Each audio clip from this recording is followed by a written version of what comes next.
Hello, ladies and gentlemen. Welcome to the Boomer Live. Last time around, we couldn't come as due to a lot of technical issues, but here we are.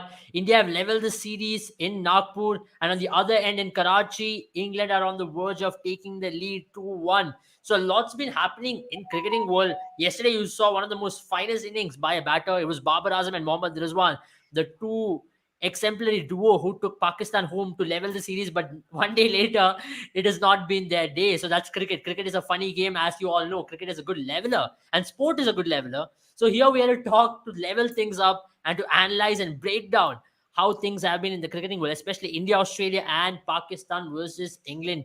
Welcome, gentlemen, on the show. First, I'll get to Jaren first up. Let's talk about today's game before we dwell deep into what can possibly be happening in the next game for India and what went wrong in Mohali.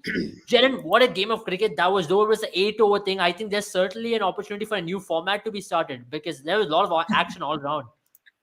Yeah, I think we've come from 5 day cricket to 50 overs, then from 50 overs to 20, and now 100 overs. Yeah. 8 overs, and we also have a 10 over format. 8 overs might just be doing a lot because, Yeah. but then, yeah, what we saw today, the Nagpur crowd really got their money's worth. Great job by the groundsman as well. It must have been a very difficult task. From what I've heard, it's been raining heavily since yesterday, and from for them to work and bring this to and make it at least an 8 over match happen. That's just Yeah. great dedication from them, and what a match we've had. So a match which was a testament to the work that was made by the groundsman, and then the dedication shown by the fans to stay back and in the weight of the game. And the fact that you see Rohit Sharma, the way he played today, I think it was just full money's worth. Absolutely. Sandeepani, I'll come to you now because we've seen this, right, over and over again, how a team can really get demoralized after that kind of a loss. But the Indian team came out packing a punch. I know toss did play a huge factor in today's game, and Akshar Patel did lay the momentum once again. Before we go further, let's talk about Akshar Patel and Team India. Last match, where almost close to 420 runs were scored, he picked up 3 wickets and went for 17 runs. Today, he picked up 2 wickets and went for 13 runs in 2 overs in a high scoring match. It was a bash out. It was a high intensity game where batters were going to come at you. What is making Akshar Patel stand out? Is it just his mental ability to ball the ball in the right place time and time again, or is it him doing a lot with his technical abilities to vary the pace? We know Akshar Patel is a quality spinner, but there's nothing out of the pitch at all. But still, he's able to pull out those economical spells by picking up wickets. No, I think Akshar Patel is very dangerous in pitches where there is no turn because frankly he does not turn the ball too much. So it is that it's just the arm ball that does the trick for him. So I think the key to his success has been consistency. He has been keeping the ball in the good length and wicket to wicket. He has been bowling wicket to wicket. So I think it's a simple funda where if the batsman misses, he hits. So I think even Zampa picked up 3 wickets tonight, and I think all the 3 wickets were only because he bowled wicket to wicket. There was nothing off the pitch. The ball was not at all turning. Somebody of Zampa's caliber was not being able to spin the ball. Like the leg spin delivery was not spinning at all. So it was coming straight down the line. So Kohli played down the wrong line. So did KL Rahul. And then And even I Surya mean Kumar Surya Yadav. Kumar Yadav already preempted that stroke of sweep. So I and then even Akshar Patel, the wickets that he got, it was full, it was straight, it was on the stumps, the arm ball. The batsman just played down the wrong line. But talking about Akshar Patel, two high scoring games where both the teams have managed to score over 10 runs per over. And Akshar Patel has considered just 30 runs in 6 overs and picked up 5 wickets. So that just goes to show that what sort of rewards you can reap if you are consistent, if you bowl wicket to wicket. Something which Chahal has not done in the first 2 games. I mean, he was trying to get those flighters in. I mean, trying to tempt the batsman to go after the bowling, and the batsmen were going after the bowling, and they were getting good shots for the money. So I think Absolutely. Akshay Patel was very clever with the fact that he was keeping it tight, wicket to wicket, giving the batsman no room to play with. And I think that's been the template of Akshay Patel. And I think today India took a huge risk. I think that had got to do with the rain curtailed game. So they went ahead with 5 bowlers, just the five I bowlers. mean, So Hardik, today four ballers could bowl 2 overs each, so you only needed yeah, four yeah. ballers. And fifth bowler No, was a I think luxury. 3 overs could. No, I don't think. I think 3 bowlers could bowl 2 overs each, No, and two no, no, bowlers no. had It to. was four ballers, No, two no, no, overs no. each. No, no, I Yeah, think I think five there's a bowlers rule have that to bowl. says Yeah, no, yeah. no. There's a rule that now has come into place where I mean, a bowler can only bowl 1/5 of the total overs at max. and that is a Yeah, yeah, maximum. And because you don't have that 1/5, because eight is not, going not going to math, but because there's a reminder for eight, they divide by four instead, and that's why it is just two Yeah, overs. that's why 8 overs, two ballers. You only need a four ballers Before to you're do. right, Sandeep, before I think that rule used to exist where it should be divided equally Yeah, by where five, you need where a three, two some bowlers overs could bowl and more yeah, one, and yeah. some one. could bowl Yeah, less. So I But now think the that rule was a is, tactical call, and I think in yeah, tonight's game we cannot dwell too much into the sort of what sort of performance India put in. I think it was a very good thing to see Rohit Sharma get going. I think it yeah, was a innings that was long overdue. I mean, Rohit Sharma winning a game for Team India and staying till the end of the game. I mean, yeah. carrying his bat throughout the game. We haven't seen Rohit Sharma do that for quite some time now. So it was a refreshing change, even though it was an 8 overs game, and also Dinesh Karthik justifying his position to yeah. come in as a finisher, and also the team management just making it clear that if even if there is Dinesh Karthik and Rishabh Pant playing in the same team, they prefer somebody like a Dinesh Karthik to come in at the death and do the job for them. I mean, yeah, makes Probably sense. if they would have lost another wicket early on, probably Rishabh Pant would have come in just to tackle Zampa, but otherwise they prefer Dinesh Karthik over any other player for the later stages of the game, like the last 3 or 4 overs. So I think that is very clear mindset, and I think this is something India has to carry forward to the next game, Agreed. and eventually to the World Cup. Absolutely. I mean, of course, India needed a victory so bad, and if India would have gone on to lose the match today, lots more questions would have been risen by people. And more importantly, Rohit Sharma's form is a good sign for Team India, as everybody's pretty happy about it. How India showed intent and how Rohit Sharma is back in form. Jen, I'll get back to you on this.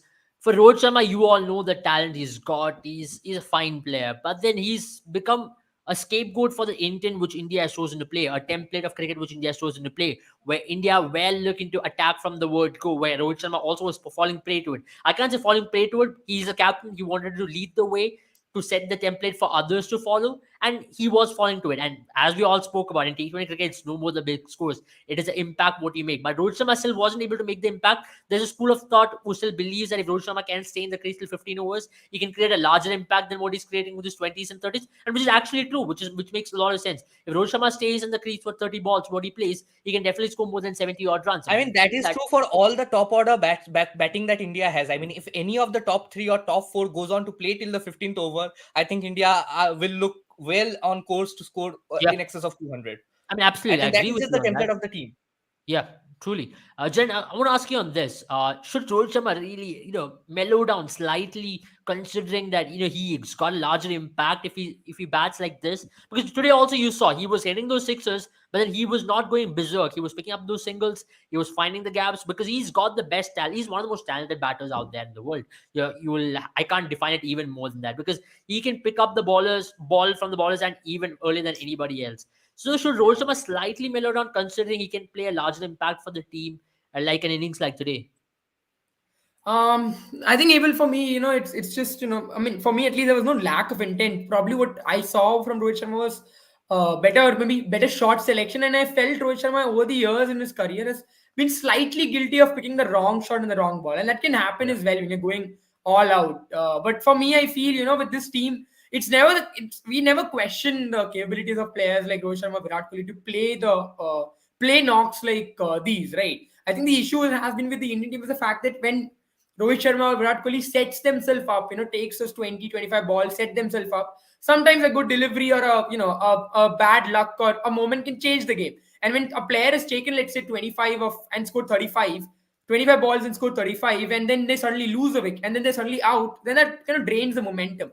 But what we've seen from Rohit Sharma over this past few months, I really don't think he was out of form per se. He was obviously not getting those big scores he got today. But he was still getting that momentum early in the innings, and the only fault that we saw, probably especially during the Asia Cup as well, was the fact that Indian middle order didn't pick that momentum up. But if we were to say that Rohit Sharma mellows down, I feel it'll hurt India, because at least this Indian team is not the top heavy Indian team that we knew of a few years back. This Indian team is packed with batting talent throughout, and if Rohit Sharma is playing this sort of template, I would actually appreciate it, because that definitely means that Suryakumar Yadav and Dinesh Karthik, all these batsmen will get somewhere 10 to 15 deliveries themselves to face, and that it's I think that should be the template, and that will be the way T20 will be played. I feel going forward, and that's something No, we did not come for after the first ODI, but that's something I wanted to appreciate in India's batting in the first T20 rather.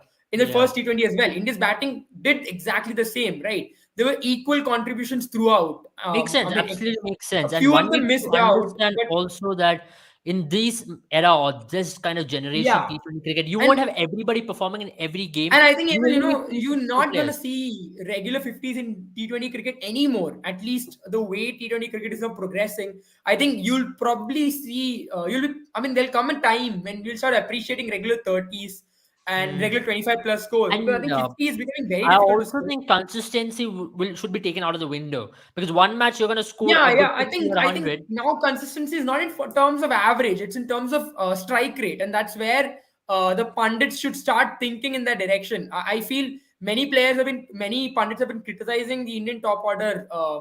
I mean, I'll be honest. I even was glad to see KL Rahul now, getting some hits out of the way, Yeah. playing a But good knock as honestly, well. I I know think he did the not. whatever slack that the Indian top order receives is completely unnecessary, because if you Yeah, look I at the think strike rate, even at I the strike really rate of the feel top that. order, I mean Rohit Sharma and Yeah, KL Rahul both has a strike rate of over 140 in T20 internationals, with correct. an average of Absolutely. over 30. Like KL Rahul averages in excess of 40. So I mean, yeah, you might say that some of the teams that KL Rahul averages more against is some of the weaker teams, but still, I mean, it's still a commendable job if you can carry your bat and score at a strike rate of over 140 throughout the innings.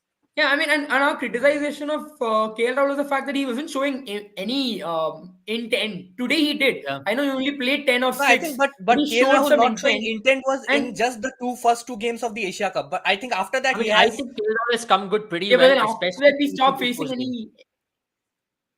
Yeah, yeah, yeah. I think I couldn't hear you. There was some network issue in my end. Can you repeat that?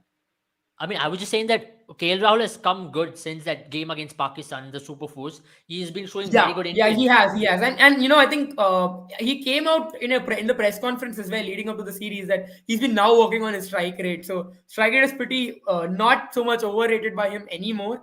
I think it's been Yeah. told to him by the management that we rate strike rate very highly, and it's a good start. I wouldn't say, I think it's not going to be easy, because this Indian team, or rather the Indian team itself, is known to play a kind of gradual innings where you build a platform and you build from there, and they're transitioning into this period. But as far as what I've seen, especially in the Australian series, what I've seen is it's a very good sign for the World Cup. There's a lot more intent, and especially this is something that I believe, and I feel this is something that's becoming very underrated in T20 cricket, is the fact that when you look at strike rates, you have to also consider the fact that strike rate is also about playing less and less dot balls. So it's also about scoring and taking singles and doubles, and that's what Abel also mentioned. Rohit Sharma did it really well, because the moment you hit a six and you take a single, that is pretty demoralizing for a bowler, because the bowler wants to get back that ego that he's lost, that you Yeah. launched him out of the park. So I think Yeah. these kind of things are also important, and this Indian team, I think, is starting to gel well in terms of batting at least. Absolutely. I mean, I truly think about this. I often hear people talk about, especially some of the biggest pundits out there, specify that Indian team is not consistent with their batters, and especially Indian batters are not consistent enough as they don't score in two consecutive games in the same way. For example, Rohit Sharma might not go on to score a 50 or a 40 or in the next game, but he might give you a good 20, and he might not even give you that. But why is he doing that? Because when you play a certain brand of cricket, there is a certain element of risk which is I attached to it. think many pundits are stuck in 2007 World Cup. They haven't moved on from there, and And also, I it's think there high are two time. sides If to that coin. I mean, if Rohit Sharma would have been dismissed in the first over itself, trying to pull the delivery, if he would have I don't been mind. caught in mid wicket tonight, I mean, I wouldn't yeah, I again, mean, mind. I'll be honest. yeah, we I've seen wouldn't this mind. But then tendency again, in terms people of. would again come back at Rohit Sharma and say that he's not consistent. And He then has not been when it getting those goes huge off, scores. when he hits a six, then it just the game is having a slight issue there. But Yeah. when it hit when Rohit Sharma hits a six, or of a 65 meter six, then it looks good.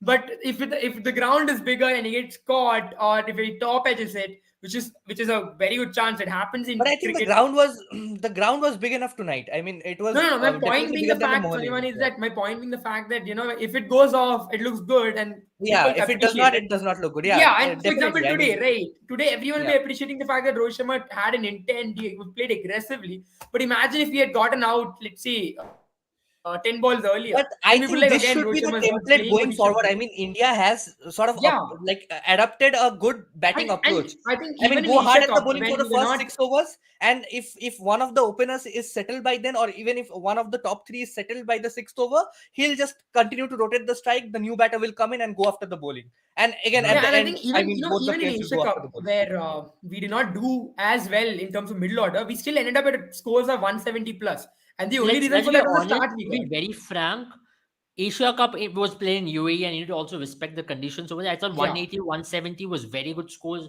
Very good scores in And UAE my considering the point being the conditions. same, right? Because we Yeah. started it so explosively, we were able to still end up at those positions despite a middle order failure. And as I I mean, mentioned, I wouldn't say it was a yeah, batting failure in Asia Cup. I keep repeating this time and time again. Maybe we were 10 runs short.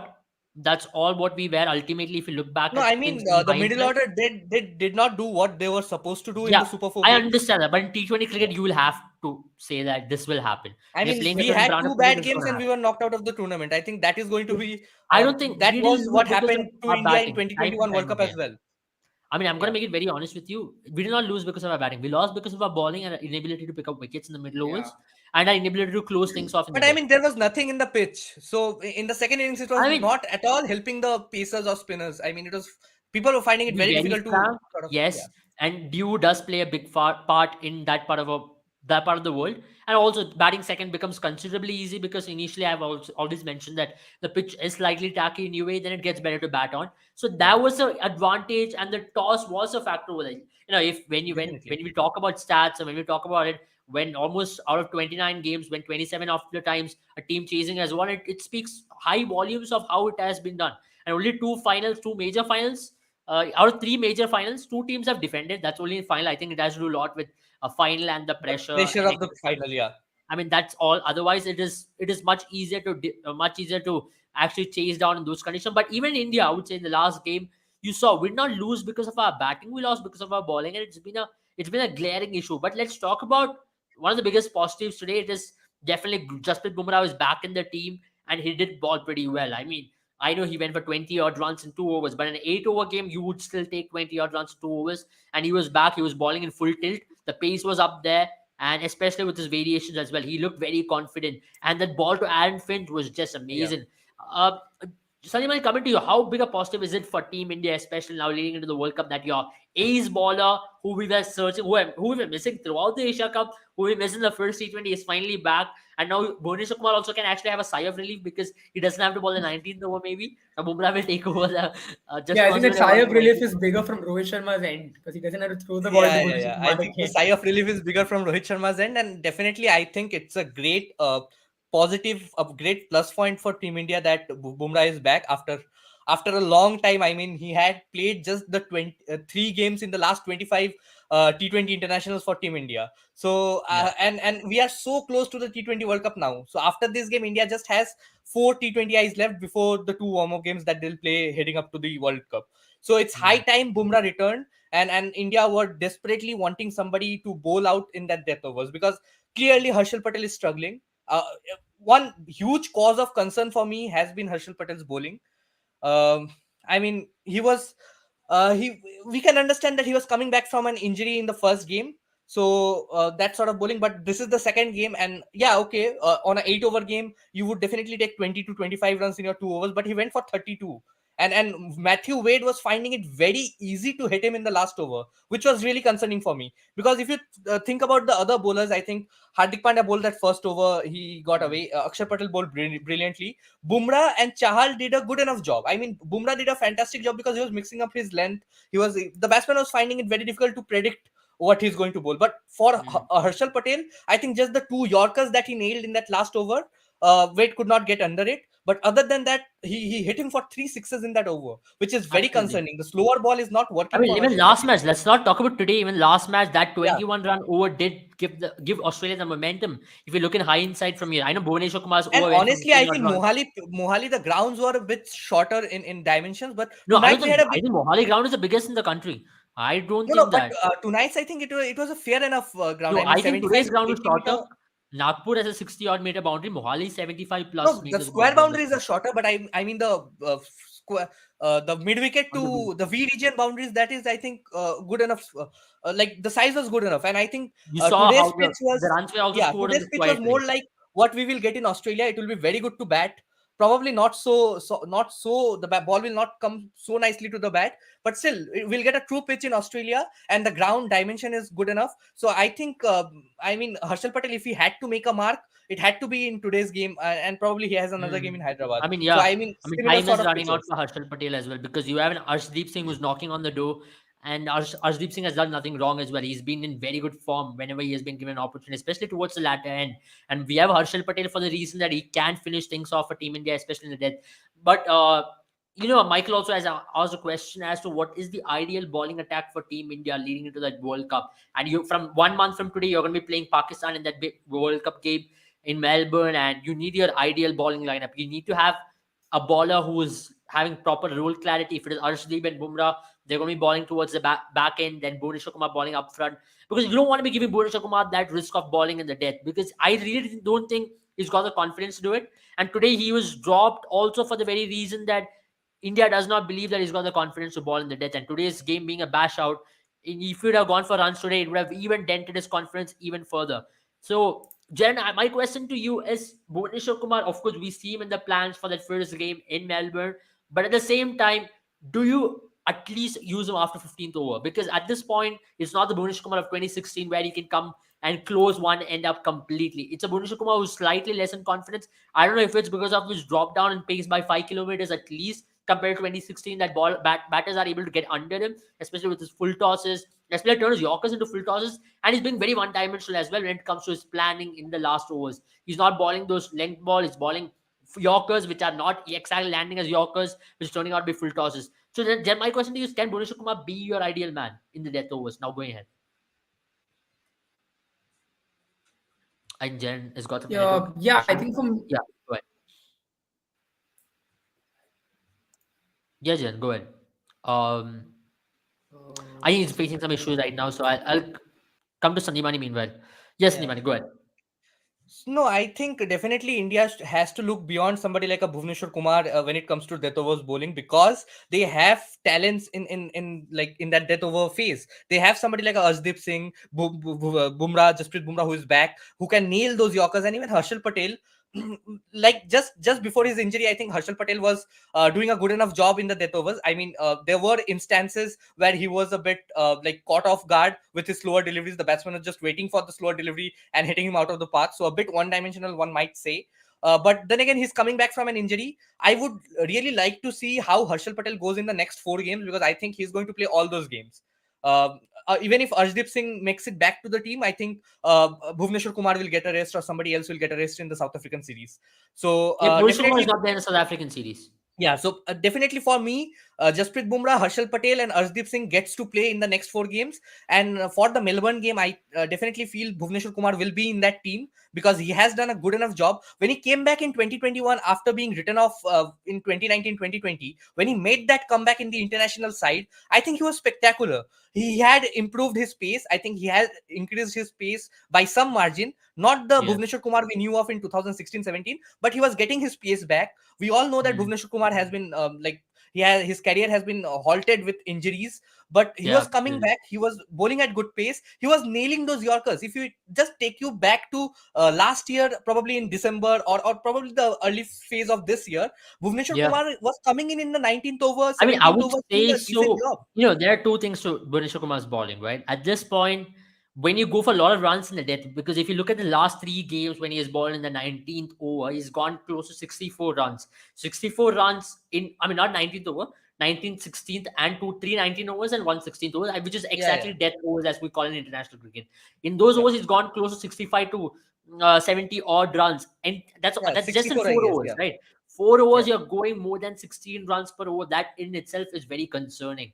And as a death bowler, you wouldn't be that confident when you're going into ball in your fifth game with the same kind of confidence. Because I think his confidence was massively dented after that onslaught which Asif Ali had against him in that 19th yeah, over against Pakistan, where I know he went for the slower ball and Asif Ali really got, and Asif Ali came in Asif Ali's range. Asif Ali is someone who likes the ball coming onto his bat where he waits on the back foot and he launches the length ball. But here, And we have you know, we have been very vocal about the fact that Asif Ali just loves to play those full length deliveries. And when you're trying to nail those Yorkers, the margin of error is very less, is very small. I mean, so if you my just bowl it question to you, fuller, you get Sandeepani, that is full this toss. Yeah, now. We have Arshal Patel in the team for the very reason that he also adds batting depth.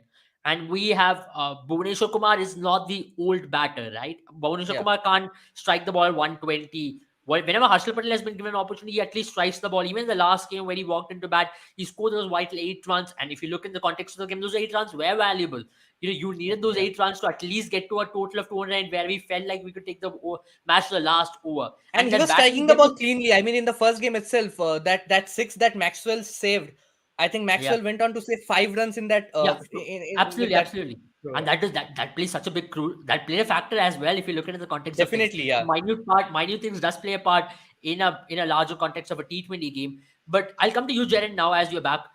Now Harshal Patel has been not in the best of rhythm, and we can all agree to it. He looks very rusty. He's not able to find the mojo, as you call it.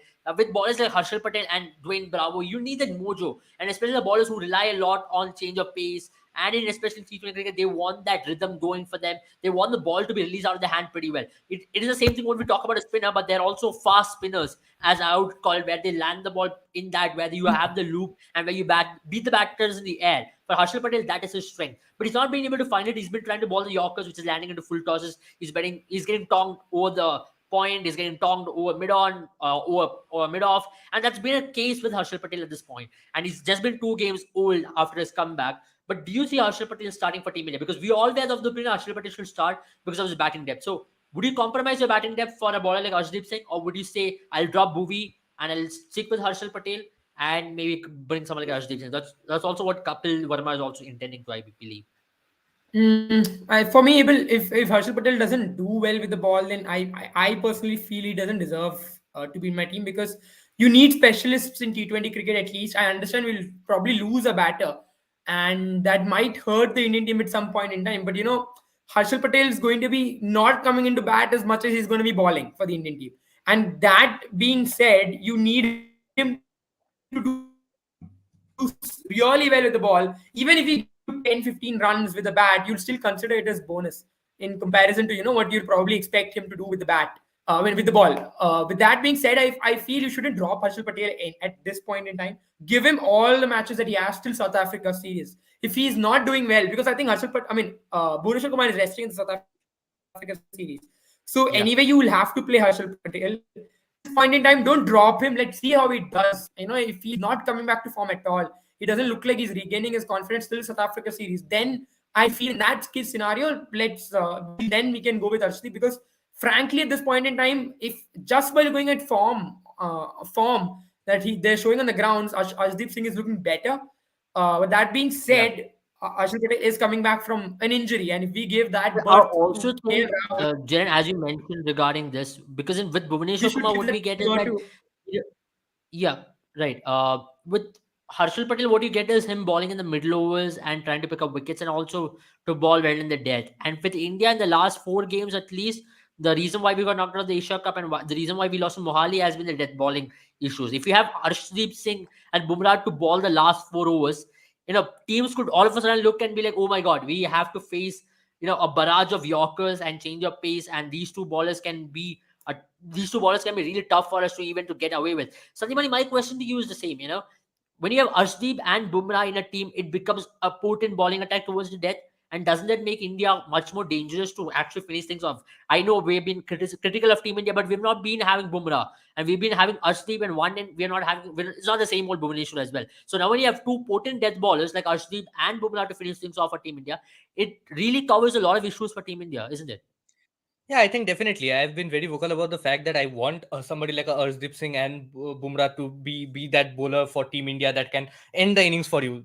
The last 4 overs is very important, and I think India, in the last 1 month or so, they have struggled in their death bowling. They were taken apart by even Hong Kong. I mean, they were not playing like they were bowling with Avesh Khan and Arshdeep Singh and the lower middle order was batting for Hong Kong, but they were taken apart by Hong Kong as well. So just goes to show that India, apart from somebody like Arshdeep Singh, does not have a death over bowling, because India was deeply missing Jasprit Bumrah. With Bumrah back in the side, I think right now India will have to choose between Arshdeep Singh and Harshal Patel. I don't see both Arshdeep Singh and Harshal Patel play in that team, because Harshal Patel and Arshdeep Singh both have similar sort of roles. Arshdeep Singh is not your opening bowler. Harshal Patel is not your opening bowler. Arshdeep Singh has been tried early on in the innings, but he has not been fruitful. He has not been getting you wickets up front. But a team needs a bowler of Bhuvneshwar Kumar's caliber, or somebody of Deepak Chahar's caliber, who can give you those 3 overs in the power play, who can 3 overs, maintain that right? pressure in the power play, build up that pressure Hmm. in the power play, And and then now you can the have good part either of. is you're also using Yeah. Akshar Patel in the power play, which is also a good sign. Yeah, I think Akshar Patel coming in and bowling so well has sort of cemented his place at number 7 for India. So I think Hmm. he's up the pecking order when it comes to the selection, definitely ahead of somebody like an Ashwin. It will be very Hmm. interesting to see if at all India may even go ahead with 4 pacers and drop Chahal for one of those games in Australia, because Chahal has not looked very convincing in pitches where spin has there has been no support for no assist for spinners. I think Zampa Hmm. or all his contemporary bowlers in the even in the Asia Cup, somebody like Yeah, Hasaranga or that's fine. Rashid Khan had a better outing when compared to Chahal. Even Mujibur Hmm. Rahman had a better outing compared to Chahal. Yeah, So I yeah. think Shadab Khan too. So I think Chahal is definitely starting to feel the pressure, because even in the first 2 games in Australia, we all know he's a quality bowler. On his day, he can come in, give you 3 or 4 wickets, and just change the complexion of the game. But Hmm. if Yeah. it comes to a situation where India realizes that the pitch is going to assist the seamers, they might as well go with Jasprit Bumrah, Arshdeep Singh, Harshal Patel, and Bhuvneshwar Kumar, along with Akshar Patel, in their Hmm. lineup for Makes sense. for Makes sense. one or two of the games in the World Cup. Makes I sense. think that Makes would be. absolutely sense. Yeah, That also actually gives India a slight bit of balance as well. If Chahal is unable to pick India wickets, I mean, yeah. then it becomes a bigger issue for Team India. And if you look, India's all the losses in the recent times, we've been talking about death bowling, but inability to pick up wickets in the middle overs has been one of the major issues as well. Chahal's lack of or lackluster form has been one of the key factors to it. Jaren, coming to you, we've been talking about Yuzvendra Chahal, the bowler. We always have given high praise, and last year when he was dropped out of the World Cup squad, we all were pretty baffled as well, because that particular selection came out of nowhere. I don't know why he was dropped, and we don't want to dwell much into it. But then definitely there was a reason behind why he was dropped. He was not India's number one choice going into the last World Cup, and now especially just before the World Cup, his form has been dented quite massively. If you look at his consistency, except that game against Sri Lanka, he's never been performing consistently. And in the IPL, he was a purple cap holder. We all are pretty happy about that. But since then, he's not been getting a regular run as well with Team India, because Bishnoi was there, Ravichandran Ashwin was there. So you wanted to give a lot of ballers run, and Chahal was definitely given a rest rather than saying he was dropped. And meanwhile, that really did affect his rhythm. Jaren, can you say Chahal's form is going to be so critical for Team India to win the World Cup now? Or can Chahal even be dropped at some stage? If you drop Chahal, then who's your answer to my question?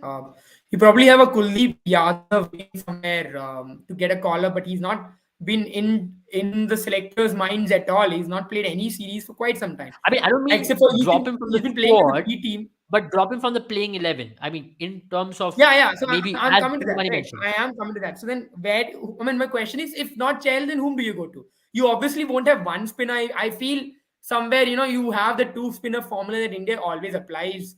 And even if you do go with what Sandipani is mentioned, it might lead, in the fact that it might cause Indian team some harm, because spinners haven't done exactly badly in Australia, right? We've seen Zampa do well, Ashnegar's done well in BBL. I think someone like Chris Green has done well in BBL. So if you do ball your lengths well, you can get it right. I just feel Chahal But is I going think through a the just to cut you off on that, I think yeah, the yeah. bowler like Ashton Agar, Chris Green, and somebody like Akshar Patel are similar sort of bowlers. Yeah, When it yeah, comes to makes Adam sense. Zampa, I think Adam Zampa like bowls at a higher pace than somebody like a Higher pace. Chahal, Yeah. and and Hmm. Chahal in the recent times has been like a bit defensive. I mean, he tries Yeah, for I the mean first that was the over. point I was going to come to, Yeah. guys. I just I want think I think I think your thoughts like on my this. point yeah, my point is going to be the same thing. I feel Chahal is the kind of confidence that Chahal has tossing the ball up. Especially what I've noticed with him is he only is ready to toss the ball up when he's balling away from the stumps. He isn't ready to toss the ball up, in front of the wickets or ask the batsman to maybe put that question in the batsman's mind.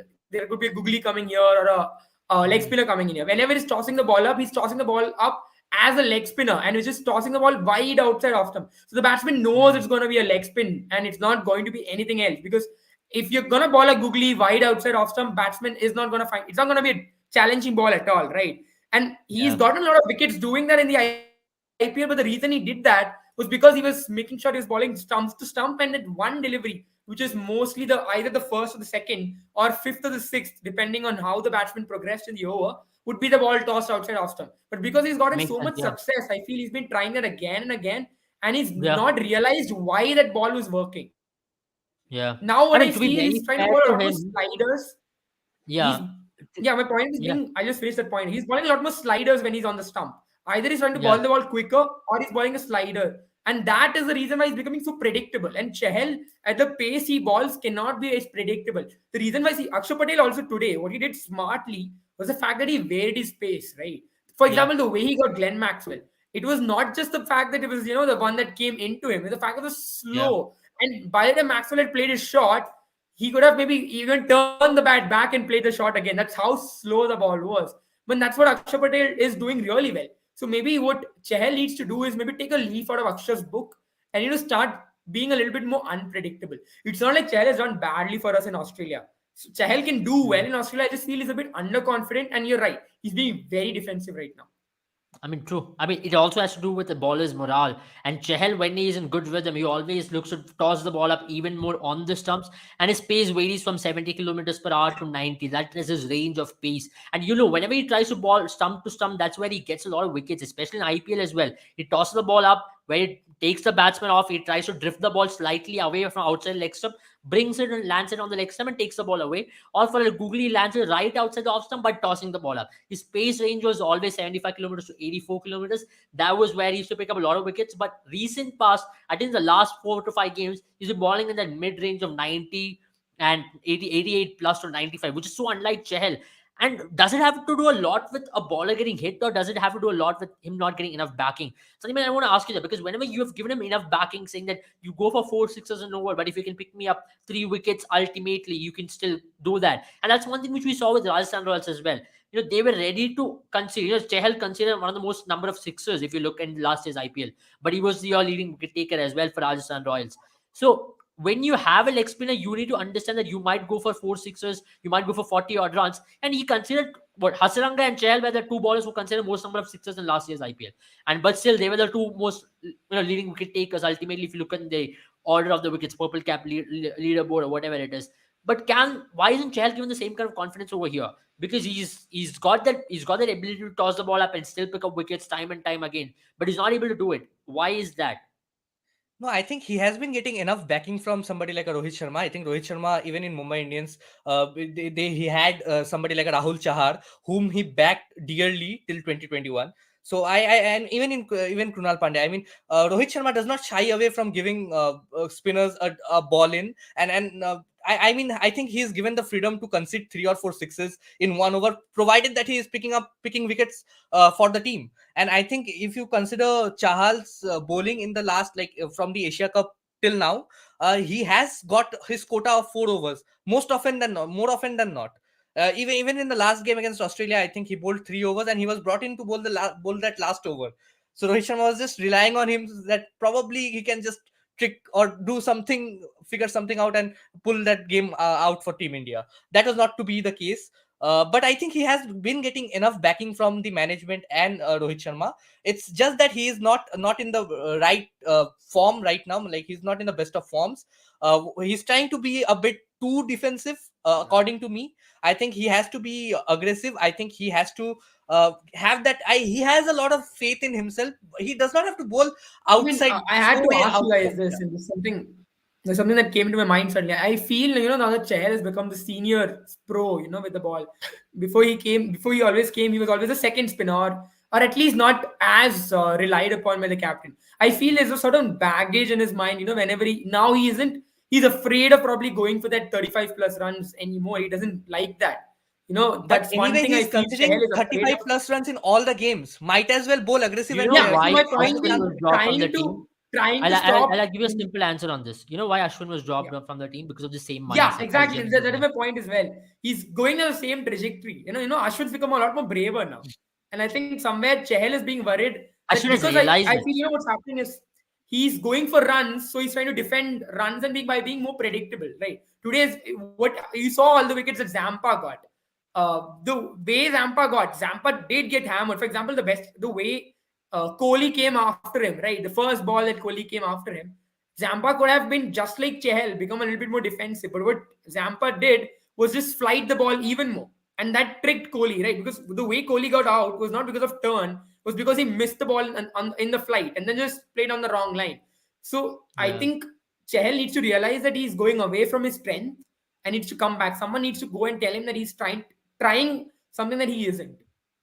I mean, his trajectory is something which is very questionable at this point because Chehal's trajectory, if you look in his prime form from 2018, I believe, to 2020, his prime form, when Chahal was in prime form or even Kuldeep was in prime form, the trajectory was something which was very interesting. They always had the loop, they always used to land around that, midriff, around that off stump, middle stump.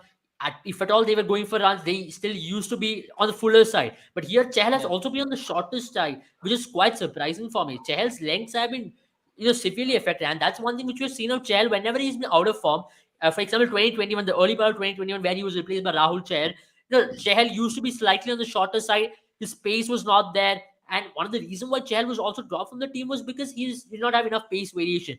Has there been a wrong communication to Chahal saying that Chahal try to be a little more quicker on the air because we're going to Australia. In Australian conditions, you need to be slightly quicker in the air, and you might need to have that extra bit of pace variation because you can be super predictable when it comes to you bowling slower. But that doesn't really come into play, right? So my question to you is that has there been a wrong communication which has gone to it? Because until IPL, everything looked fine, and even in whatever matches he played after IPL, also it looked fine. But all of a sudden, there's been a sudden dip of form when he's trying to do something which is out of the ordinary of what Chahal usually does.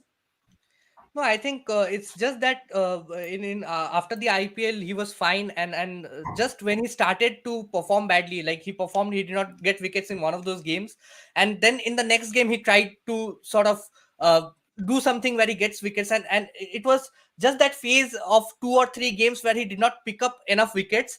I think the pressure just got to him, and it's just a dip of form. I think somebody has to go out there and just go to Chahal and say that you are doing a good enough job. You have to bowl to your strength and not bowl to be defensive.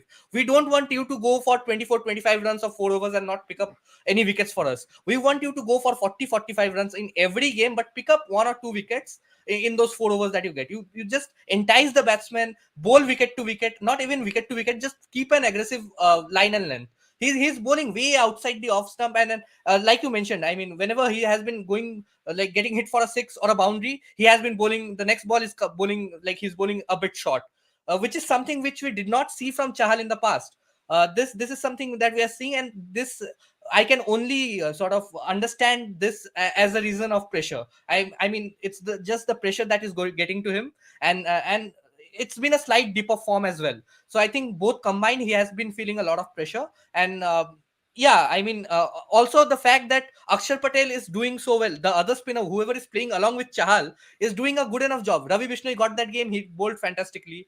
Ashwin got that game. Ashwin was bowled like even Chahal had a good game when Ashwin played against Sri Lanka. That was the only good game that Chahal had in a long time now. Even in that game, he was taken to the cleaners in the first 2 overs. It was only when he came back into the attack and tried to bowl those aggressive line to pick up wickets, he was effective. And I Yeah. think somebody has to go out there and just tell him that you stick to your basics. You don't have to try too many things. You don't have to like go after so many variations. Just keep it tight, bowl that leg spinner and googly, and just keep the batsman confused Yeah. with what he did previously. They just Hmm. sort of deflect them in flight and To be stuff. very honest, Chahal never had a very good googly. Chahal's biggest strength has Yeah, always been beating the batters in the the flight. air.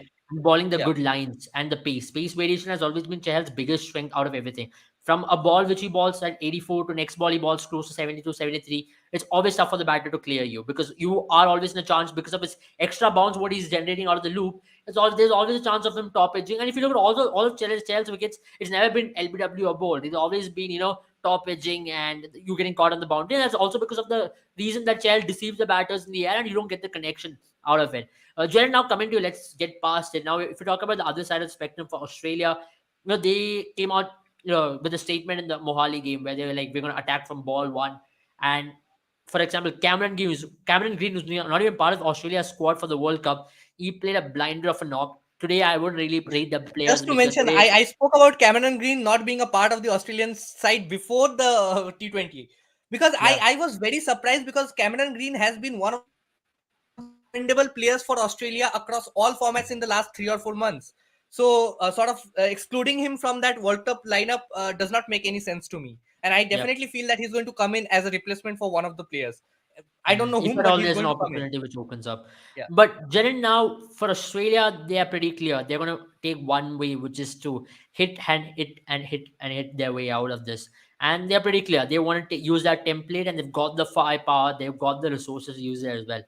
Now, going into that game in Hyderabad, it's going to be an interesting wicket. It all depends because in Hyderabad, always know you get two kinds of wickets. One is a two pitch kind of a wicket. One you might get a very good wicket where you can bat as well. Can Australia's approach really work if a pitch at all turns out to be a little dry, on the drier side? And if you're going to take such an approach, it can really backfire as well. But how impressed are you also with this kind of an approach? Yeah, for me, I think even because they've got that kind of depth in their batting, they can bat till I think all 11 batsmen can bat. If you even consider that Josh Hazelwood is someone who can hold his bat, at least who's played some good innings in Test match cricket, he can at least rotate the strike and give the strike to whoever is on the other side. And someone like a Pat Cummins has played I mean, Mumbai Indians fans will remember him for a long time for what he can do in a T20 cricket as well, in a T20 match as well. So because of that depth in the batting, right? I think they are not afraid of anything, or at least not afraid of losing 3 wicket, 2 wickets in a bunch. Today also we saw the fact that they were 35 for 3, if I'm not wrong, and then from there they got to 90 overs. And I think one of the viewers in the comment section also mentioned that they probably could have scored 20 more, and that's pretty much the fact that they can and they would have in many matches. Indian bowling lineup was pretty good today in restraining them to the 90th over, especially because Rohit Sharma did come on to say that there started to be some dew towards the last few overs. That being said, and that's the reason why I feel this Australian team is a team that can just go all on attack, and it won't matter to them if the ball is turning, because they've got some batters who can do damage when even if the ball turns. Glenn Maxwell is yet to show up on the stage in the series. I think if the ball starts to turn, they might just use him as the enforcer against spin. So I feel Australia at least is not going to hold back. Makes sense, and absolutely with Australian team, the current approach as well. They're very clear in terms of the mindset, in terms of the way they want to approach the game. But at the same time, now for Team India, looking at the final match, and also for Team Australia, do you expect any changes at all? Sandeep, coming to you on that. Yeah, I think either Bhuvneshwar Kumar or Umesh Yadav, one of the bowlers, is going to come in for one of the batters. I think it's going to be Rishabh Pant, who is going to make a way for one of those bowlers, either Umesh Yadav or Bhuvneshwar Kumar. I would like it if Bhuvneshwar Kumar makes a comeback, because this will be the last game that Bhuvneshwar Kumar will get before the warm ups to the World Cup, because he is not a part of the squad against South Africa. Yeah. So I predict Bhuvneshwar Kumar to come in ahead of like in place of Rishabh Pant. Other I'm than that, for also Team hearing that there Australia, are news that India will be playing so many practice games, 4 practice games. There are 2 official warm-up games by yeah, yeah, ICC, but at least 4 practice games against the Shield teams yeah, before yeah, the counted, yeah. warm-up games in Perth. So that's also good news for Team India, isn't it?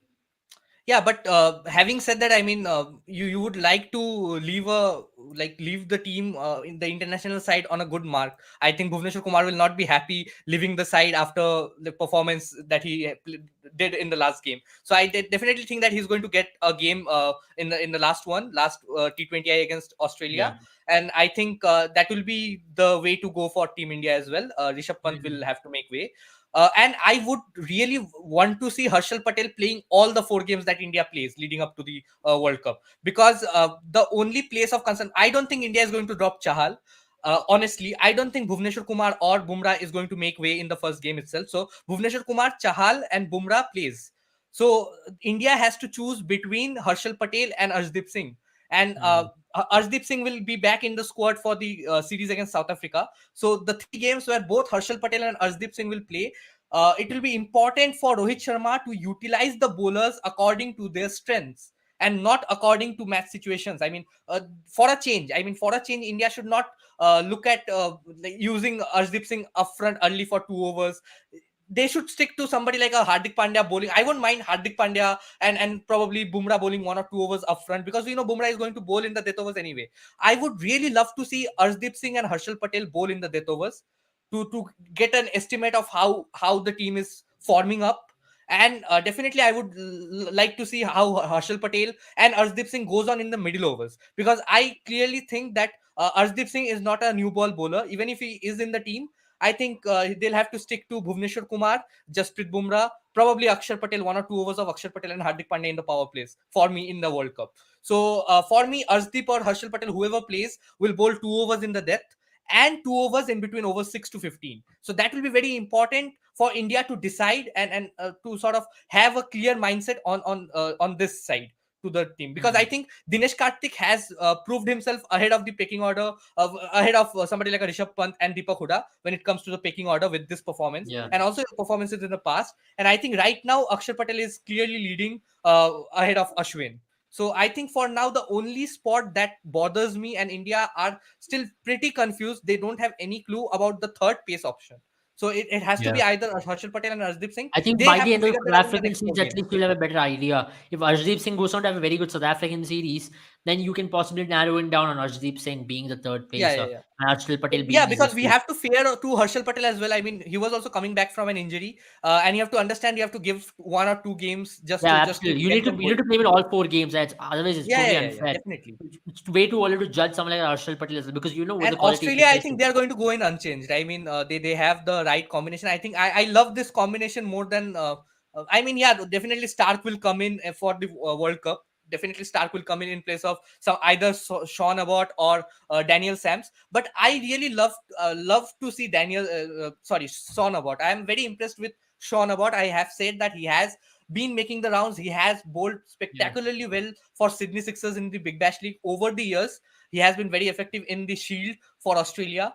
It's just that when he's playing for the international side, he has not been very effective. He has not got the longer rope when it comes to playing for Team Australia. So I would definitely And he love can to see bat a him. bit as well, so Yeah, there he is can no bat a bit harm as in that. well. Definitely, he's very handy with Yeah, the bat. pretty So handy with the bat.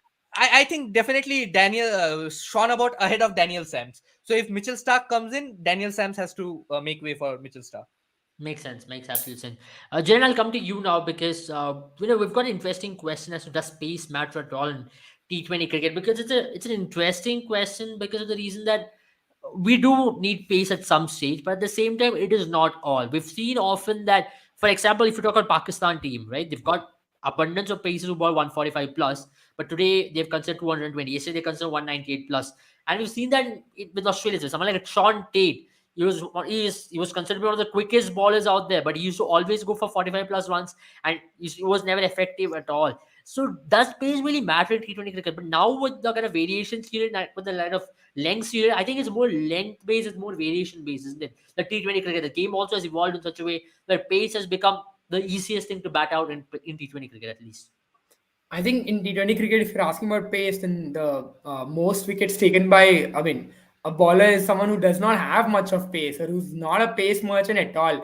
And then in the second place, you have someone who is very quick and you should rattle stumps. So I just feel, what really matters in T20 cricket is, it's being best at what you do, it's being clear at what you do. Malinga and Bravo both did what they did right. Was that into ball, they knew what they were going to do, and they were aware of what they wanted to do. And I mean, Malinga would look at the stumps or look at the tram line, while Dwayne Bravo would look to surprise the batsman with a fast swinging delivery or ball the slower deliveries, making it difficult for the batsman to generate power. either way, I think what really matters is not pace, at least not in T20 cricket. Test match, I still feel, pace can hurt, or a pace is a lot better Yeah, option. But in T20 cricket, because you have got only 24 deliveries and the batsman has to hit mm, each and every one of them, you need a bit of versatility, and I think that's pretty much what you need. No, I think If it's you're able basically to have boiled to your plan A, strength with B, and C, consistency. yeah, exactly. And Sandiman is right. You need to. I think most often than not, what you see ballers do is they create such a field where they have a plan A, B, and C. Right. I spoke about mm, Bravo, how many options he had, or Malinga had many yeah, options. yeah, All the best T20 bowlers have multiple options, and they create that because of their field and the plans that they have. yeah. Any player, Sean Tate, for example, is a very good analogy. He mostly, his idea was to threaten the batsman's stumps, bowling fast, and that always made him predictable, and that also allowed him to go for a lot of runs. So this is not the answer, I feel, at I mean, to least. be very frank, pace is just one element of the game. One good pace Exactly. is always good. But if you even look at Jofra Archer, he's been effective in T20 cricket because he's got a very good change up as well. It's not because Jofra Archer balls 150 every ball. If Jofra Archer was balling 150 every ball, he would have got tonged as well. But at the same time, someone like Andre Nokia is a good example. He's been using his pace to his effect pretty well, but at the same time, his lengths are pretty good. If you just have pace, if you don't have length, there's no point. If you need to have pace and length. Why I think you Umran Malik is mentioned, not considered by the team? yeah, Yeah. exactly. I was going to come to Imran Malik as well. I Imran think the Malik, world right? class players, I mean the top order players, they are habituated and they can really adjust to any sort of pace. So I think pace does And not really affect them. I think pace comes into the factor when you are bowling to the lower middle order or probably the tail enders. I think that is only when pace can sort of cause you to get dismissed. Other than that, I think for top order batsmen, 10-15 kilometers per hour addition of 10-15 kilometers per hour does not really make a difference if you're talking about the world class batters and the top order batsmen. And they'll So love And they their can once they start. really decide. face like a few deliveries of yours, right? Once they face 4, 5 deliveries, top batters just get used to you, and then that Mm. you really have to. Then you have to surprise them with something to get their wickets. You can't surprise For Virat Kohli by bowling example, 155. guys, if Mitchell Stark would have played the last game instead of Nathan Ellis, we would have had a better score. To be very fair, because India have Yeah, been so habituated to hitting Mitchell Stark. Mitchell Stark has had a very bad record against India. If you look in the recent past, we love his pace. Even Test format, even in one day as T20, we started hitting him so well because we love the pace. Why have we been struggling against Andersons, Philanders, for example, all the medium pacers who have been able to take the pace off? It's because it's tough to hit them, and it's tough to hit these bowlers who are very good with change of pace and who rely much on swing. And they're the toughest bowlers to get away with, because with more pace, you actually extract more runs of them because they become one dimensional. And even if you look in that game, even if you look at the Pakistan game, in the second game, by the time Naseem Shah came for the second game, we were habituated to his pace. We knew he did not have a change up, and that's the thing with Naseem Shah as well. Now we have glorified him so much. We also need to point out, we'll move to Pakistan in that note. That'll be the shift what we'll be having now. Pakistan, on the other hand, that's a story with Pakistan cricket. Like one day they're right up there, next day they're right up down there. As Nasser was saying, would refer to them hero to zeros in no time. Jaren, coming to you, a little surprised you reckon? I know it's 2 continuous days of cricket, but English team also have been playing 2 continuous days of cricket. But as you saw the main ballers come back for Team England with the pace, because I like to highlight, because we've been talking about pace. Mark Wood really did give them a lot of give them a huge trouble. He was bowling 150, 140 plus. He did trouble Babar Azam. He did trouble Mohammad Rizwan with pace, and Haider Ali looked absolutely out of sorts as well. I know they played a brilliant inning. We'll talk about them. We'll give them appreciation for that. But at the same time, let's as we're talking on that similar in a pace and how a good bowling attack can really trouble. Restopply, Mark Wood back in the team, and they really took Pakistan out for cleaners. I think it's a combination of two things for me, Abel. I really feel this Pakistan team, the template that they play, they're never a team they're always a team which will struggle against a score above 190. They are a team which likes to chase that 175, 180, range of scores. Above that, they do struggle. And regardless of what is said, you cannot have. It's not easy to face Mark Wood, especially the kind of transformation that he's had. He's become much more consistent. He's been bowling the right lengths. You spoke about Andrick Nokia, right? Mark Wood does a similar thing. He's very good at hitting those right lengths, and he will trouble any batsman on any day. And that being said, you're right. I think this Pakistan team did struggle a lot, and it was surprising to see these pitches that they've played in have been flat. They've not done much, and only thing that could have Which probably is not a disturbed. surprise because I think Pakistan have been playing on flat pitches for a long time. I mean, Yeah, their and, home and there was matches an are very interesting flat. video that I think it was Jared Kimber who came up with, who said Pakistan has not had cricket in so long that their pitches are probably more fresh compared to some of the other traditional pitches, right? We've seen Australian pitches purely come down in terms of pace, but Pakistan pitches have not been used for so long. So maybe that's the reason why they're much more fresh in terms of. But that also being, I'm not taking any blame away from the curators as well. I feel genuinely there's an attempt to get crowds in by trying to get high scoring matches, but that's not how cricket works. I feel you need to have competition much more, and when there's no competition I between mean, this bat was, and I ball, think, this also the happens, case right? in the PSL. I mean, PSL, all the pitches were Yeah. very flat. That is why we were seeing. I mean, there was honestly there was a raise in the viewership when it comes to PSL 2019 to 2020 to 2022. We had a very big raise in the viewership of PSL. And also That the had to score do of with the high 190 scoring was games. chased down quite comfortably in this last edition at least. Yeah. So I mean, we were having some high scoring games. The ball was going to the last deliveries, and I think it was interesting stuff all around. But the pitches suddenly, the pass score from being to 140, 150 till 2019, it went up to something like 180, 190 in 2022. Yeah. So that has And been if a you major guys also difference. noticed, they brought the boundary rope in at least by 20 meters, I believe. The boundary Yeah. ropes also are like they're brought in. You can see it literally. You can see the boundary rope is way too ahead, and you see Yeah, a I mean, lot of Pakistan space had behind some and in bigger, the like crowd. huge dimension grounds. I mean, 85, 90-meter grounds. So, I mean, they can pull in a bit, but 20 meters is a bit too much, I feel. 70, 75 meters should have been fine. I think it's good enough. But my I mean, problem what I is mean, with they the pitch. brought the I mean, yeah. boundary rope at least in by 20 meters, which makes the dimension to at least 70 to 68 Yeah, meters. 65 to 70. Yeah. Right. No, Jen, coming to you on this. Now, Pakistan's biggest test was today compared to yesterday. I know they played a brilliant Yeah. knock. Babar Azam, that was one top knock, regardless of the bowling attack. He could only score against the bowling attack he's put up against. And we need to appreciate that knock because it was the second time. It was a world record partnership where they broke their own record, which they had set up against South Africa earlier. And now, talking about this team, again, we go back to the same question. Shan Masood played a very good knock today, but at the same time, has this become a three-man team ultimately, if you look at it? Now, if you have to put Shan Masood, Rizwan, and Babar, that's all what they have in batting because Haider Ali is a big question against pace. Iftikhar is a question against pace. Majority of the batters in Pakistan team does struggle against quality pace and short balls, especially. And now they're going to go to Australia in a month's time, where Australia is known for this. They're going to be up against South Africa, India, and maybe West Indies as well if West Indies comes into India's group. So it's not going to be an easy task for Pakistan, right?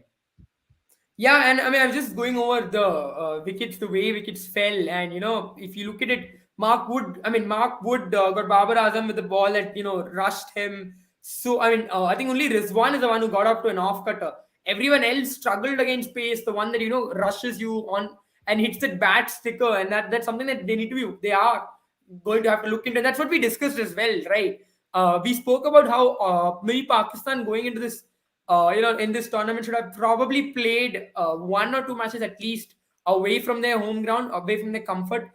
Maybe one match in South Africa or Australia, maybe in this 1 year or so. And I think that's something that they'll are lacking in because the moment you see these and this pace, right? I saw some innovation I felt in this series where they are also showing the pace of the ball after the ball is After release. bounced. Yeah, Yeah, and yeah. that's something that's going to be interesting because that's only going to get much more spicier, if I may use the word. In Australia, it's going to get much more difficult to face because the ball is going to come much quicker than it comes in Pakistan. And so, if they struggled against Mark Wood here, they're going to face much more difficult opposition. And Bumrah, the way he's bowling, they're going to face a stiff competition on 23rd of October as well because he's not going to let down in pace at all, especially when he's going And to be let's be playing honest, in they did struggle Australia. against India in that first match where Hardik Pandya was Yeah, troubling him. Hardik Pandya's got a very Hardik good Pandya bounce. as well, and India used that short ball against the Pakistani players, and Rizwan struggled against Hardik Pandya when it came to the short ball. He had no idea, Babar and he did. just and even in Fakhar did. Yeah. the game that India lost, there was a chance, at short third man, which just eluded Chahal. I think it was a fielder, just went past Chahal when Hardik Pandya was bowling. So this is something that Pakistani batsmen will have to work.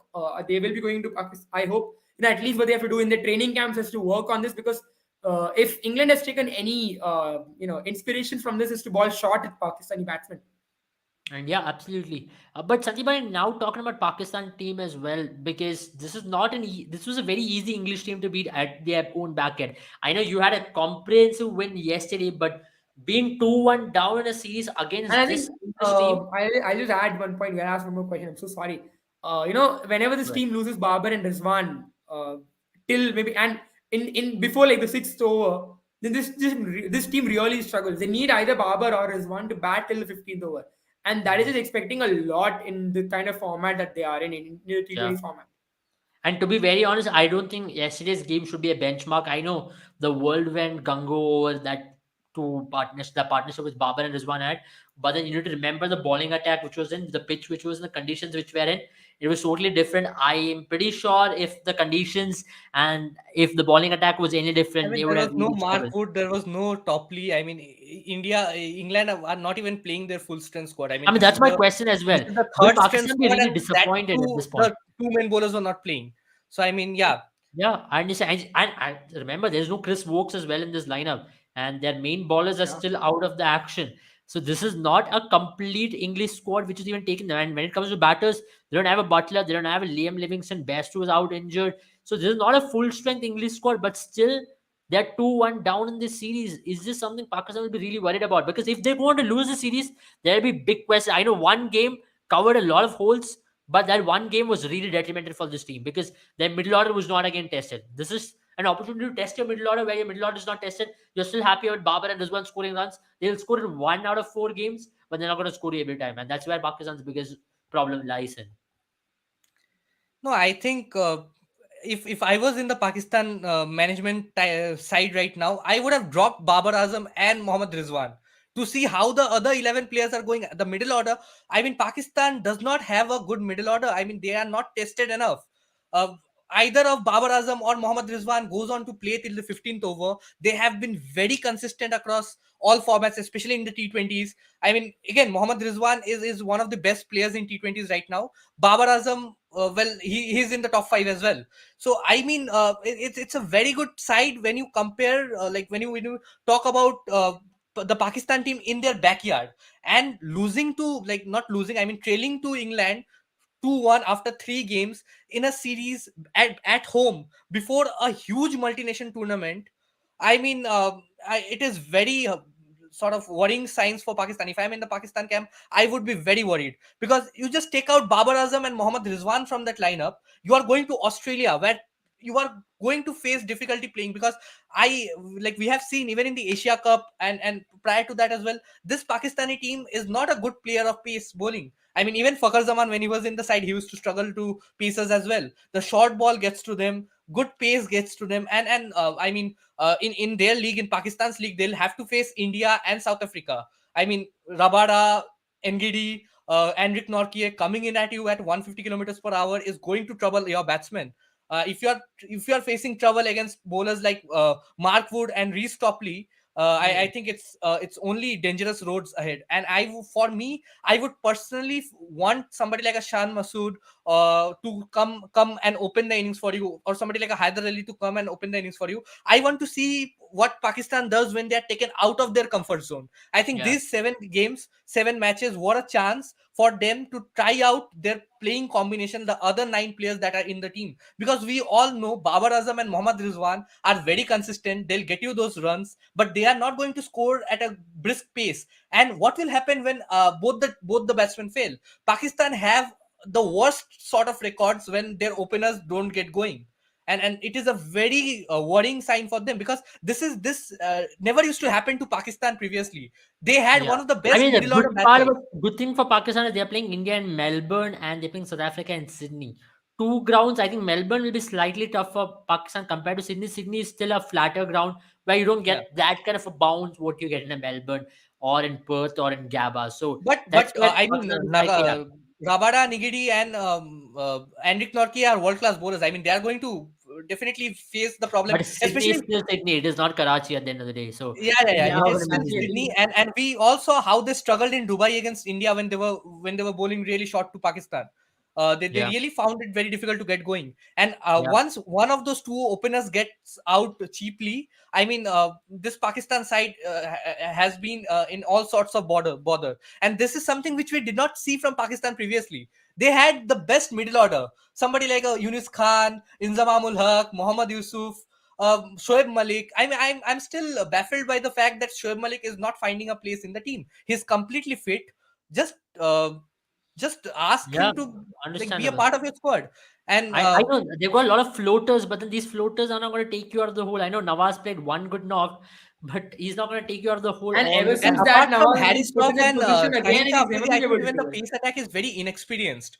That is why we Mm. are seeing Nasim Shah, Sahnawaz Dahani getting hit for over 40, 45 runs. I mean, Dahani was taken out for like hit for 62 runs in his 4 overs today. And Yeah. that is only because they are playing in very flat pitches.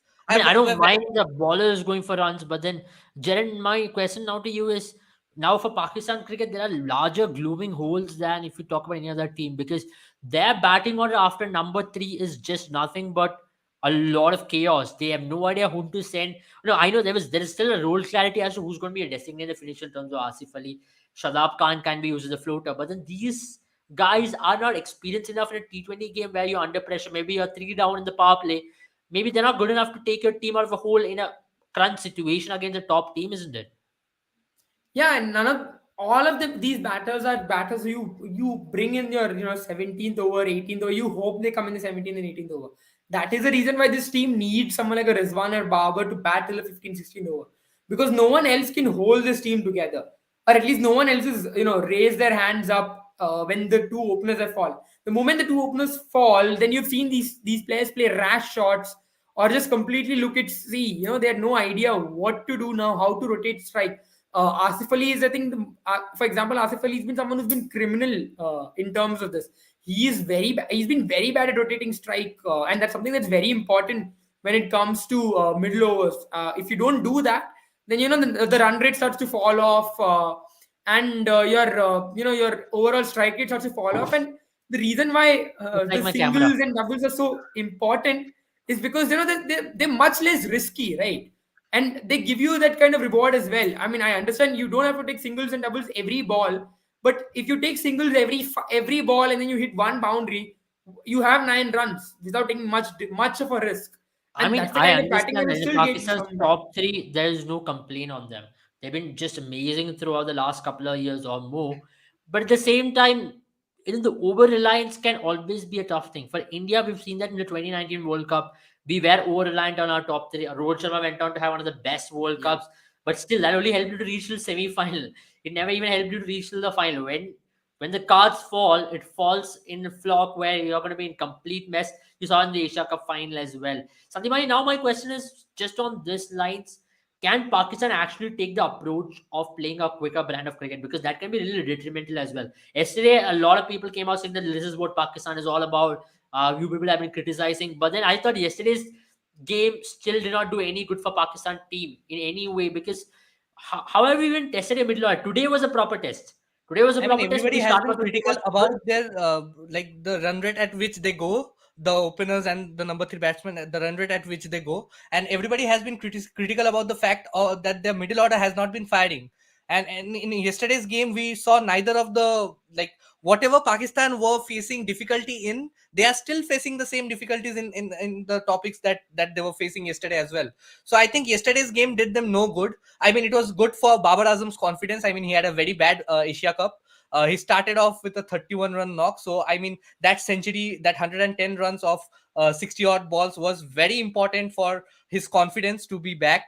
But again, I mean, I would rather prefer the fact that if Pakistan gets the other 9 players, barring Babar Azam and Mohammad Rizwan, I would definitely want Pakistan to experiment a lot. But having said that, I think there is not enough time for them to really change their approach right now.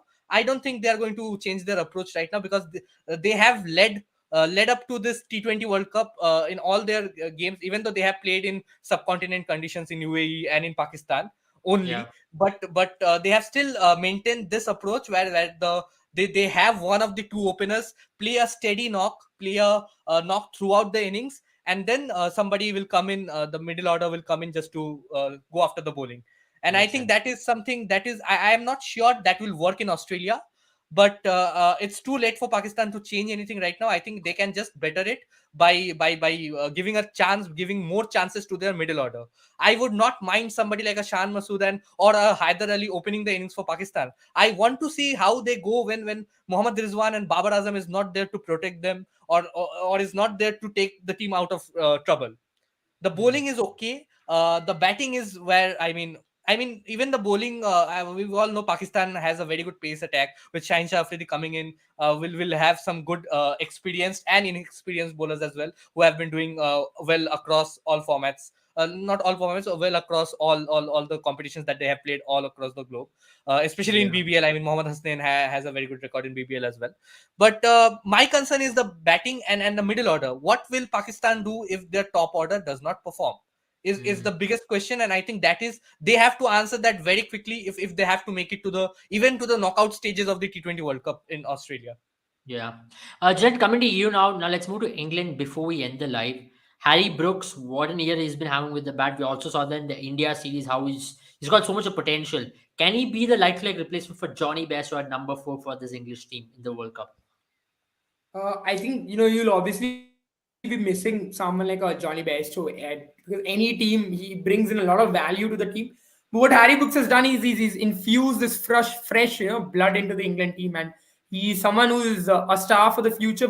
There's been a lot of talk about him in the county cricket. He's been doing quite well, and I think now he's translating it into the international stage. And it's probably that the injury for Bairstow has come at the perfect time for him because he's in the purple patch. He's looking really good. And yeah, I think for me at least, he fits in there perfectly. And you need someone like him to be there because he's gotten that skill. He's got an aggressive outlook. And I was very impressed with Ben Duckett as well. Yeah. He looked really good, and he took Pakistani balls to the cleaner. So it's going to be interesting. It's sort of a competition within the team to see which of them fits in. I mean, it's going to be interesting as well for Team England because they've got plethora of talent, especially in the limited overs format. And even if they look, besides, they've got a lot of they've got Tom Banton, Tom Abel. They've got a lot of Yeah. players who are there waiting on the wings and on the fringes before they actually make the debut. So the talent pool is such huge in England, especially in the white ball format now that. Even if Johnny Best was injured, now you have a player who's well groomed and who's set to go. And I have no doubts why Harry Brooks shouldn't be starting in that first game for Team England in the World Cup. Having said that, I mean, gentlemen, Harry thank you Brook for has a joining. very impressive record in T20s, all across, Yeah, in his T20 career. He averages over 35 at a strike rate of over 150. So that just yeah. goes to show that he's very consistent across, in whatever batting position he plays in, and he has had a very good start to the international side as well. So it's just look, even Ben Duckett averages over 30 with a strike rate of over 135 in T20s. So I think Yeah. both are very young talents, And and you rightly mentioned. Ben Duckett always was there around English team, right? He came made his Yeah, yeah, debut in yeah. But 2018-19 he was in the consideration for the test squad, test format. and all Yeah. of a sudden he has been fast tracked into the T20 team. So Yeah, pretty yeah, it's interesting.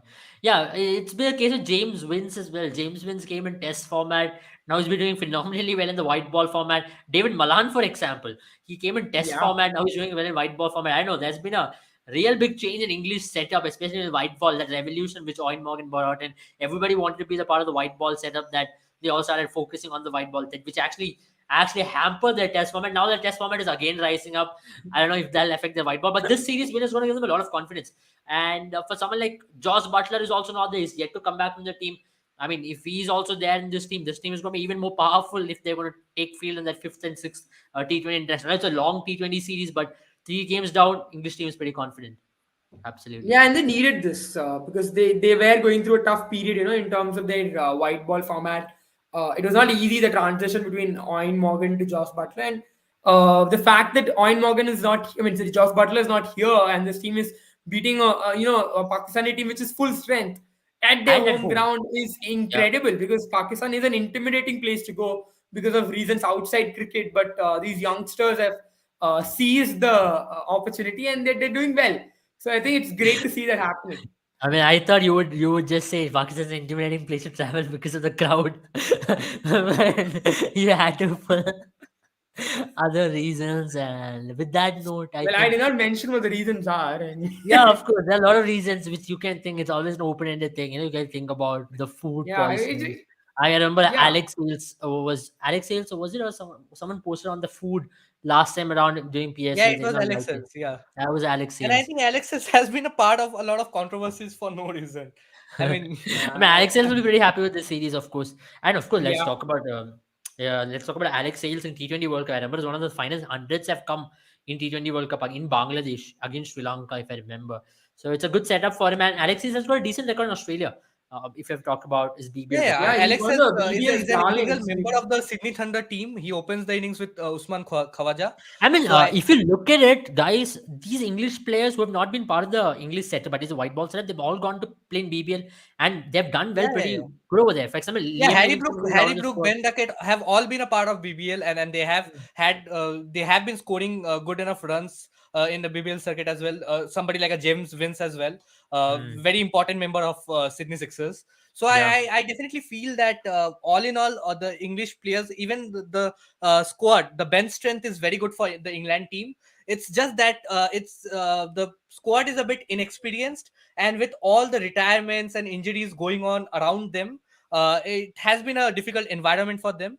But I think definitely they can come out of it, and I think with Josh Butler coming in, and Liam Livingston, and they have all sorts of all bases covered. I mean, they have a good fast bowling lineup.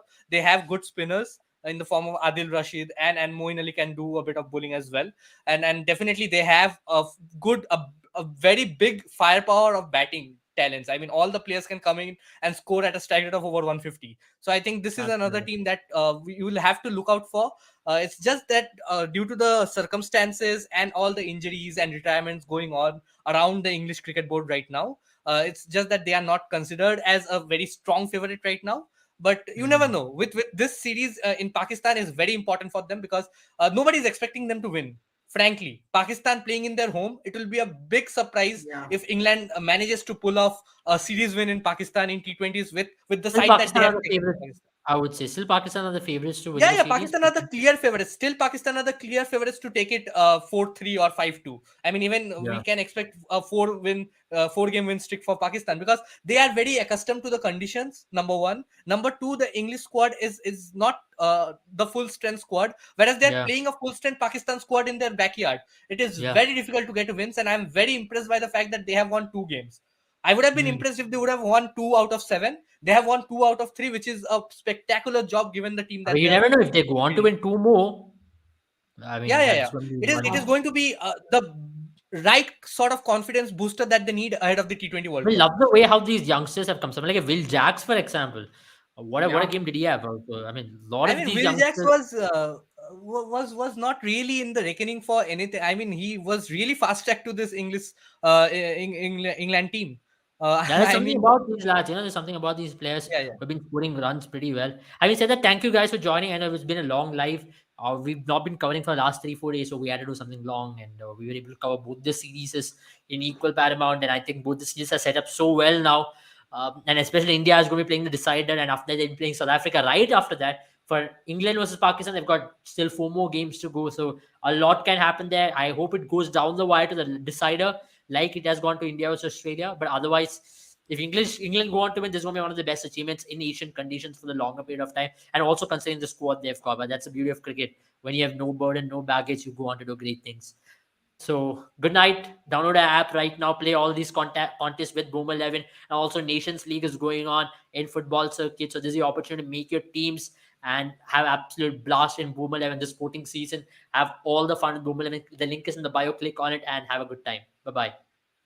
Bye bye, guys.